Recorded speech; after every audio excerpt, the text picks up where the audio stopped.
আসসালামু আলাইকুম ফ্রেন্ড, আশা করি ভালো আছেন। এই মুহূর্তে যেখান থেকে ভিডিওটি দেখছেন প্রত্যেকে জানাচ্ছি আন্তরিক শুভেচ্ছা এবং অভিনন্দন। সেই সাথে স্বাগত জানাচ্ছি আজকের ভিডিওতে। ভিডিও শুরু করার আগে আপনার উদ্দেশ্যে বলছি, আপনি যদি চ্যানেলে নতুন হয়ে থাকেন তো অবশ্যই চ্যানেলটি সাবস্ক্রাইব করবেন। আর যদি অলরেডি সাবস্ক্রাইব করে থাকেন, আনলিমিটেড ইনফো চ্যানেলের পক্ষ থেকে আপনাকে অসংখ্য ধন্যবাদ। তো চলুন শুরু করা যাক আজকের ভিডিও। প্রিয় দর্শক, আমি আপনাদের সাথে এই পর্বে আলোচনা করব গাড়ির কোন জায়গাতে কোন অয়েল বা কি রিফিল করতে হয়, কি বিষয় রিফিল করতে হয়।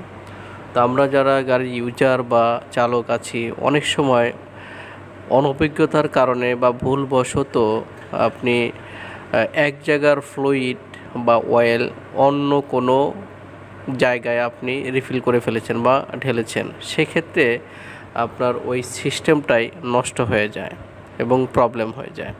যেমন আপনার ব্রেক অয়েল শর্ট আছে কি না, আপনি আপনার গাড়িতে হয়তো বা এক ক্যান ব্রেক অয়েল থাকতে পারে, অথবা আপনি ব্রেক অয়েল নিয়েছেন, ব্রেক অয়েল নেওয়ার পর আপনি উপযুক্ত গ্রেডের ব্রেক অয়েলটা আপনি ঢালেন নাই, নিম্নমানের ব্রেক অয়েল ঢেলেছেন। তো সেক্ষেত্রে আপনার ব্রেক অয়েলের গ্রেড এবং কোথায় ঢালবেন সেটা আপনাকে জাস্টিফাই করে নিতে হবে। সাধারণত সবচেয়ে ভালো মানের ব্রেক অয়েল হচ্ছে .3 এবং .4।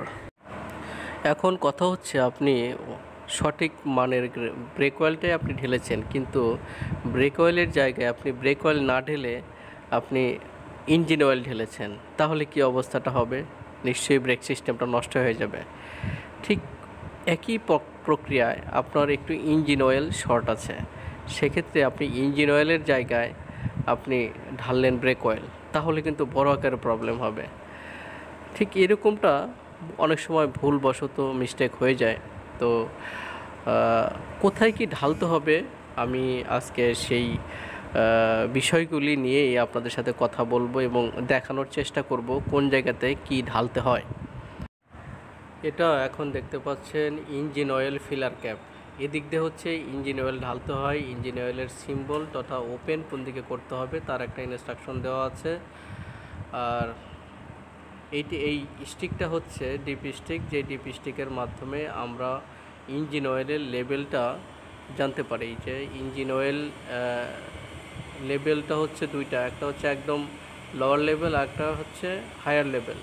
লোয়ার লেভেল ইমার্জেন্সি লেভেলে আসলে ইঞ্জিন আর চালানো যাবে না, এবং একদম উপরের যে একটা দাগ কাটা আছে উপর পর্যন্ত দেওয়া যাবে না, ঠিক মাঝামাঝি রাখতে হবে বা উপরে নিচে রাখতে হবে। এটা হচ্ছে ব্রেক অয়েল রিজার্ভার ট্যাঙ্ক।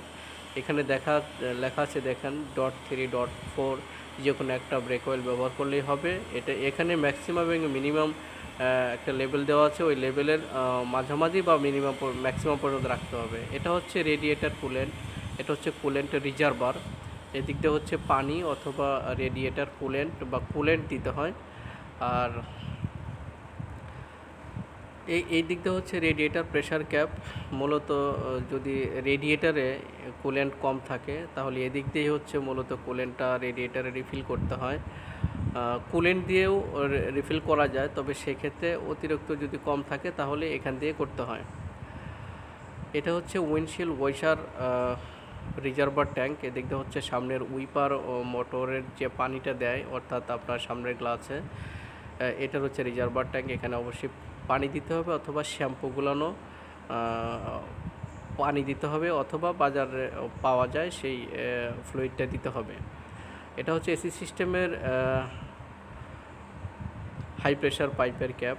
এই ক্যাপটা সবসময় রাখতে হয়, কারণ কোনো কারণে এই ক্যাপে একটু প্রেশার দিলেই বা কেউ যদি কিছু খোঁচা দেয় তাহলে এসির গ্যাসটা বেরোয় যেতে পারে। এই জন্য এই ক্যাপটা সবসময় নিশ্চিত আছে কি না, পাইপে লাগানো আছে কি না অবশ্যই খেয়াল করতে হবে, এবং ইঞ্জিনের আশেপাশে সব কিছু ঠিকঠাক আছে কি না এগুলি চেক করা।